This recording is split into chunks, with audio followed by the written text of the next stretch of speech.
Bom, gente, continuando agora, a gente vai fazer o exercício para fixar o conteúdo que a gente viu referente à parte de gases ideais, beleza? Então, vão ser alguns exercícios, algo breve para a gente discutir e fixar aqui. Primeiro diz o seguinte: um arranjo de pistão cilíndrico contém ar inicialmente a 150 kPa e 27 graus Celsius. Neste estado, o pistão repousa sobre um par de batentes, conforme mostra a figura abaixo. E o volume confinado é de 400 litros. A massa do pistão é tal que é necessária uma pressão de 350 kPa para movê-lo. O ar, então, é aquecido até que o seu volume dobre. Determine a temperatura final, o trabalho realizado pelo ar e o calor transferido para o ar. Beleza? Então a situação é a seguinte: temos aqui ar, ele irá receber calor, né? E como esse pistão terá uma massa que será considerada aqui, para mover esse pistão a gente precisa vencer a força da gravidade, né? A força gravitacional que a massa desse pistão tem. Ok? Então, a gente vai precisar ter a área desse pistão, se fôssemos fazer uma decomposição de forças aqui, né? um diagrama de forças, na verdade, teria a pressão interna vezes a área, deveria igualar a força gravitacional, né? Então, enquanto isso não acontece, a pressão interna vai aumentando. E quando atingir os 350 kPa, que as forças tanto gravitacional quanto a força interna, resultante da pressão interna vezes a área do pistão, elas vão se igualar, né? E a partir daí teremos um processo isobárico, né? Então vamos resolver aqui. Inicialmente ele quer a temperatura final. Então, para obter a temperatura final do processo, né, utiliza-se a equação dos gases ideais e como a massa no sistema é constante, é possível utilizar a relação PV-T, eu botou aqui P1V1, T1, P3V3, T3, né? De forma que a pressão inicial é de 150 e como o processo vai ocorrer de forma isobárica após o início da movimentação do pistão, né, a gente tem a pressão que vai ser necessária para movimentar o pistão, que são de 350 kPa. Né? Volume inicial a gente tem, o volume final é o dobro do volume inicial, como dito no enunciado. Né? E a gente quer encontrar o T3, que é a única incógnita aqui, tendo em vista que temos a temperatura inicial. Ok? Transformando a temperatura para Kelvin, a gente pode fazer essa relação aqui e encontraremos que a temperatura final será de 1400 Kelvin. Bom, para achar o trabalho, a gente tem que fazer a seguinte análise. Se a gente tivesse um diagrama PV aqui, a gente ia verificar que o trabalho do processo 1,2 é isocórico, né? Porque até que o pistão comece a se mover, o volume não se altera. Então, nesse processo 1,2, o trabalho é nulo, porque não há variação no volume. Então, o trabalho total será o trabalho do processo 2 e 3. Ok? E como esse processo é isobárico, a pressão não vai variar a partir do momento que o pistão começa a se deslocar, a integral de PDV será igual ao produto da pressão pelo gradiente do volume. Beleza? Então, a integral de PDV vai virar P2, eu posso botar apenas um P, porque P2 igual a P3, tanto faz, P2 vezes V3 menos V2. Ok? Fazendo essa conta aqui, a gente encontra que o trabalho total nesse processo, do estado 1 até o estado 3, vai ser de 140 kJ. Ok? Por ser um trabalho de expansão, faz todo sentido que ele seja positivo. Para achar o calor, a gente vai aplicar primeiro a lei da termodinâmica. A gente vai precisar usar a equação dos gases ideais para quê? Para achar a massa do sistema.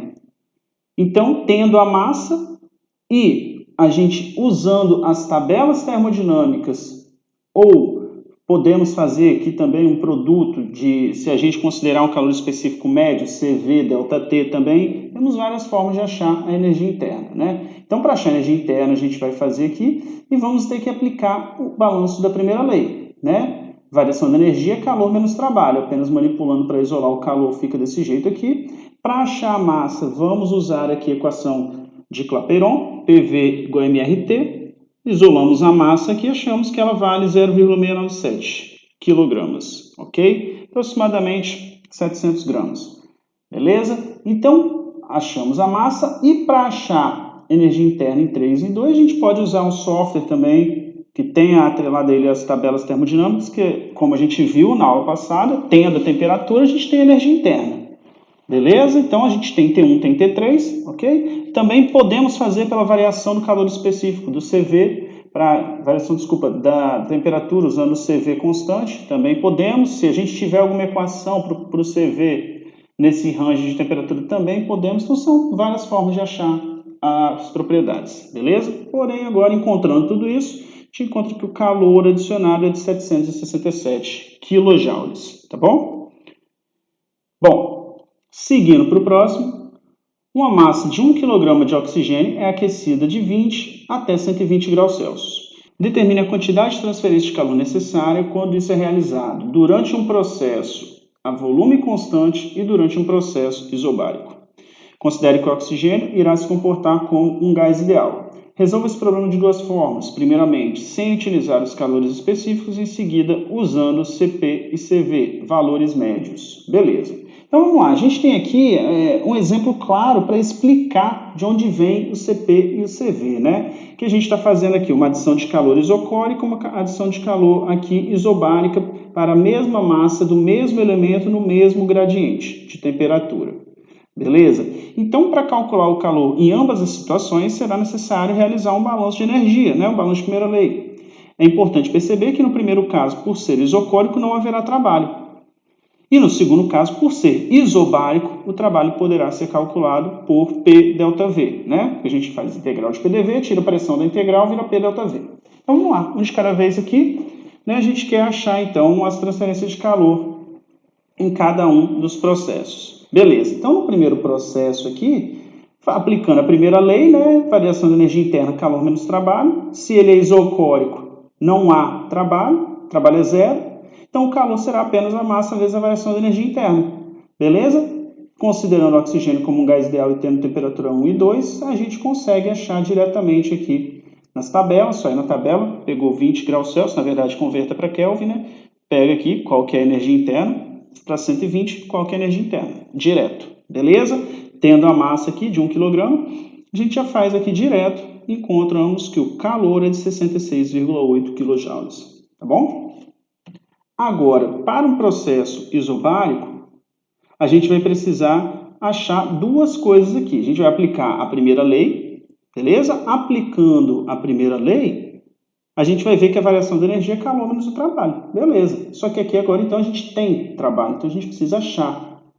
Beleza? Então, o que a gente precisa para calcular o trabalho? Integral de PDV. Beleza? Então, precisamos de saber qual é a pressão nesse processo, qual é o volume inicial e qual é o volume final. Beleza? A gente não tem essas três informações. Então, a gente vai montar aqui um sisteminha de equações. Vamos aplicar a equação de Clapeyron nos dois estados. Pressão vezes V1 é igual a mR no oxigênio vezes T1, onde R do oxigênio é o quê? A gente vai pegar a constante universal, R barra, né, que é 8,314, e dividir pela massa molar do oxigênio, que é 32. Beleza? Então, a gente tem o R para o oxigênio, a constante do gás oxigênio. Beleza? Temos T1 também, beleza? Então, tudo aqui do lado direito da equação a gente tem e a gente não tem essas duas, beleza? Então, temos duas incógnitas e uma equação. Aplicando agora a equação de Clapeyron no segundo estado, a gente não tem a pressão também, que é a mesma, não temos o volume final. Porém, temos tudo aqui do lado direito da equação também, beleza? Então, temos agora três incógnitas e duas equações. Então, para conseguirmos resolver, a gente precisa de mais uma equação, que vai ser a relação das duas aqui, Viviti Povotor, beleza? Fazendo isso aqui, temos a pressão V1 e V2 de incógnita, sabemos as duas temperaturas, temos três equações e três incógnitas aqui, beleza? Então, resolvendo esse sisteminha aqui, a gente vai achar os valores de pressão e do volume, ok? Então, tendo a pressão e tendo o volume aqui, a gente pode aplicar a primeira lei.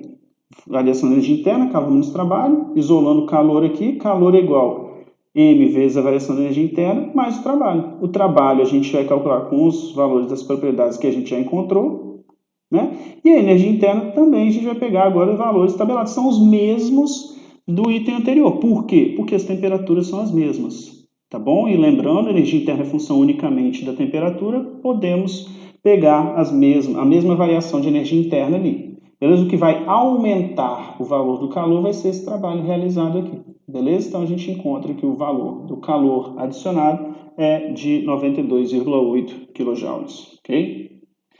E agora, fazendo uma via mais rápida, usando o calor específico médio, como que a gente pode fazer isso, né? Bom, se a gente quer aplicar a primeira lei da termodinâmica de novo aqui, a gente viu o quê? Que o calor no processo isocórico é igual a ΔU, beleza? Então, CV, o calor específico a volume constante, T2 menos T1, vai igual ao ΔU, beleza? A gente multiplicar os dois lados aqui pela massa, a gente vai ter o calor, tá bom? Agora, como que eu obtive esse CV médio? Eu peguei 20, 120. Então, 70 é a média, eu vou pegar qual é o CV para 70 graus. E vou usar esse valor como se fosse o CV constante de toda a reação. Reação não, né? De todo o processo. Tá? Então, dessa forma, a gente acha o ΔU. Com o ΔU vezes a massa, a gente acha o calor no primeiro item. Beleza? No segundo item, a gente tem que achar o ΔU mais o trabalho. Né? E o trabalho é o quê? Integral de PDV. A pressão sendo constante, se a gente olhar aqui, a gente tira a pressão, vira P ΔV. Só que tudo que está aqui do lado de cá está na forma intensiva. Então, a gente precisa multiplicar pela massa, né? E U mais PV é o quê? É entalpia, gente. Então, no final das contas, o calor adicionado nesse processo aqui é apenas a variação da entalpia. Tá? Então, eu preciso pegar o quê? E, lembrando, né? Entalpia. CP é igual a DH dt. Né? Então, se eu tiver um CP médio para usar como valor constante, CP ΔT CP dt é DH. Se a gente integrar dos dois lados, tirando o CP da integral, vai virar que CP ΔT é igual a ΔH. Está aqui, ó, CP médio, T2 menos T1 é igual a H2 menos H1, que é o calor no processo isobárico. Tá bom? Então, dessa forma, a gente acha aqui também, apenas fazendo isso aqui, ó, do lado de cada equação. Se a gente fizer MCV ΔT e MCP ΔT, a gente tem o calor no processo isocórico e o calor no processo isobárico, e no final das contas o resultado bateu igual, quer dizer que foi uma aproximação muito boa, tá bom? Aí o código para resolver isso no IT está aqui disponível, quem quiser dar uma olhada depois, pode ficar à vontade, está tudo mastilhadinho aí. E uma reflexão extra, que é o quê? Refaça o exercício utilizando o calor específico de T1 no lugar do valor médio e verifique a diferença de resultado. Para mostrar o quê? Para esse gradiente de temperatura aqui, é significativo, vale a pena a gente fazer um esforço a mais para levar em consideração como que ele vai variar nesse gradiente? Como que eu faço isso? Eu vou comparar o resultado. Fiz com o valor médio, faço com o valor de CP para 20 graus Celsius. Beleza? Verifico se deu um valor muito discrepante. Beleza? E outra, os valores de CP e CV podem ser utilizados em processos que não sejam isocóricos e isobáricos, respectivamente? Com certeza podem. Como eu falei com vocês na aula anterior, isso aqui vale apenas para a forma de se encontrar esse valor de calor específico, mas o que importa para a gente é a formulação matemática, que é o quê? Que é que CV igual a du dt e CP é dH dt. Isso que importa para a gente. Como eu falei, vamos encontrar a potência de compressores, potência de turbinas, quando fizemos algumas análises mais simplificadas, onde nesses equipamentos a variação da pressão é significativa, beleza? E vamos usar a entalpia, vamos achar um ΔH nesse processo. E em alguns momentos, se trabalharmos com gases ideais nesse processo, esse ΔH vai ser CP ΔT. Beleza? Então, para um processo que não é nada isobárico, tá bom? Então, vamos lá. Então, isso não é exclusivo para processos isocóricos e isobáricos. É apenas a forma com que se encontra o valor. Por fim, a gente fez um exercício desse, uma discussão teórica nas aulas anteriores. E agora a gente vai botar uns valores aqui.